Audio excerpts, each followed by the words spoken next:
যা দমকা অথবা ঝড় হওয়ার আকারে 88 কিলোমিটার পর্যন্ত বৃদ্ধি পাচ্ছে। ঘূর্ণিঝড় কেন্দ্রের নিকট সাগর খুবই উত্তাল রয়েছে। আর পায়রা এবং মোংলা সমুদ্রবন্দর সমূহকে পায়রা ও মোংলা সমুদ্রবন্দরকে 7 নম্বর বিপদ সংকেত দেখে যেতে বলেছি এবং কক্সবাজার ও চট্টগ্রাম সমুদ্রবন্দরকে 6 নম্বর বিপদ সংকেত দেখে যেতে বলা হয়েছে।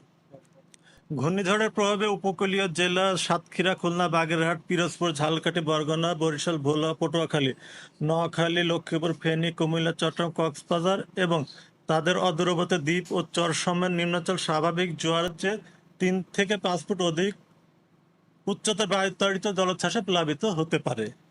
ঘূর্ণিঝড়টির প্রভাবে রাজশাহী, রংপুর অর্থাৎ ঘূর্ণিঝড়ের প্রভাবে সারা দেশেই দমকা ঝড়ো হওয়া ভারী থেকে অতি ভারী বৃষ্টিপাতের সম্ভাবনা রয়েছে। উত্তর বঙ্গোপসাগর ও গভীর সাগরে অবস্থানরত মাছধরা নৌকা ট্রলার সমূহকে পরবর্তী নির্দেশ না দেওয়া পর্যন্ত নিরাপদ আশ্রয়ে থাকতে বলা আছে। এটা হলো সর্বশেষ পরিস্থিতি যে আমাদের যে 9 নম্বর আবহাওয়ার বিশেষ বিজ্ঞপ্তি অনুযায়ী। কখন নাগাদ আসলে এই ঘূর্ণিঝড়ের সম্মুখ ভাগ অগ্রভাগ আসলে ল্যান্ডফল করতে যাচ্ছে এমন কোনো আভাস দিতে পারে? আসলে আসলে একটা ঘূর্ণিঝড় তো অনেক বড় সিস্টেম আসলে, এবং এর প্রভাবটা কিন্তু পর্যায়ক্রমে একটার পর একটা হচ্ছে। অগ্রভাগের প্রভাব আমরা কিন্তু আজকে তো কিছু উপকূলীয় অঞ্চলে এখনো কিন্তু বৃষ্টি হচ্ছে, তার মানে আমরা কিন্তু তার সম্মুখ ভাগ বা অগ্রভাগ কিছু প্রভাব কিন্তু মেঘের সাথে এর প্রভাবে কিন্তু উপকূলীয় অঞ্চলগুলোতে বৃষ্টি হচ্ছে, এবং সময় যত আগাবে এর প্রভাবটা কিন্তু আরো বাড়তে থাকবে। এর সাথে বৃষ্টিপাতের পরিমাণ বাড়বে, বাতাসের পরিমাণ বাড়বে, এটা সময়ের সাথে সাথে। এবং কালকে সকাল থেকে ইয়েটা আরো বৃদ্ধি পাবে, এবং দেখা যাচ্ছে আমরা যেটা দেখা যাচ্ছে যে এর ল্যান্ডফল বা ইয়েটা সময়টা কালকে রাত্রে, আগামীকাল 26 তারিখ দিবাগত রাত্রিতে দেখা যাচ্ছে এখন পর্যন্ত যে গতিপথ প্রকৃতি রয়েছে তাতে দেখা যাচ্ছে 26 তারিখের রাত্রে এটা ল্যান্ডফল করবে। রাতের মধ্যে সন্ধ্যায় না, এখন এটা রাত্রে হয়তো মাঝরাত নাগাদ, এটা একটু আগে পরে হতে পারে, যে একটু সময়ের সঙ্গে ইয়ে করে। তো এখন পর্যন্ত আমরা যেটা দেখা যাচ্ছে এটা কালকে রাতে মাঝরাত নাগাদ উপকূল অতিক্রম করবে।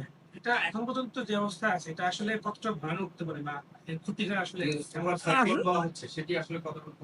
সুপার সাইক্লোন এটা বলা হয়নি, এটা এখন পর্যন্ত ঘূর্ণিঝড় আসলে যে কোনো ঘূর্ণিঝড়ে কিন্তু এটা ভয়ঙ্কর।